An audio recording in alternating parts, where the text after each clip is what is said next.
আসসালামু আলাইকুম গাইস, আশা করি সবাই যে যেখান থেকে আছেন ভালো আছেন। তো আজকে আমি ভার্সিটি শেষ করে গাজীপুর থেকে নাওজোর আসছি। আমি এখন কাশিমপুর যাব, যেহেতু আমার বাসা কাশিমপুরে।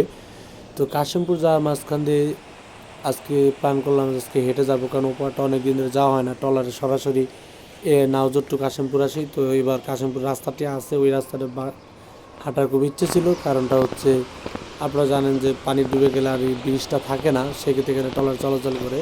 তো আমি বুদ্ধি করে আজকে হেঁটে আসার চিন্তা ভাবনা করলাম কাশিমপুর পর্যন্ত। তো ভাঙা ব্রিজ দেখতে পাচ্ছেন, এই সময় 1971 সালে এই ব্রিজটা ভেঙে ফেলা হয়েছিল এবং এর মধ্যে আর কোনো রিপেয়ারিং হয়নি এবং ঠিকঠাক আস্তে আস্তে ভেঙে যাচ্ছে এবং কি ধূলিসাৎ হতে চলেছে।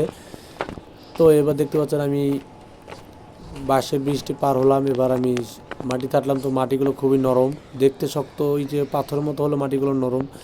আর এরপর নদীটা মিস করতেছি, কারণ এর আগে অনেক বড় দেখা যেত, কিন্তু এখন নদীগুলো একেবারে ছোট ছোট দেখা যায়।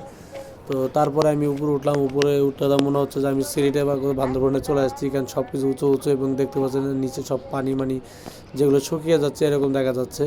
তো এখানে অনেক লোক হাঁটা চলা করতেছে। ওই তো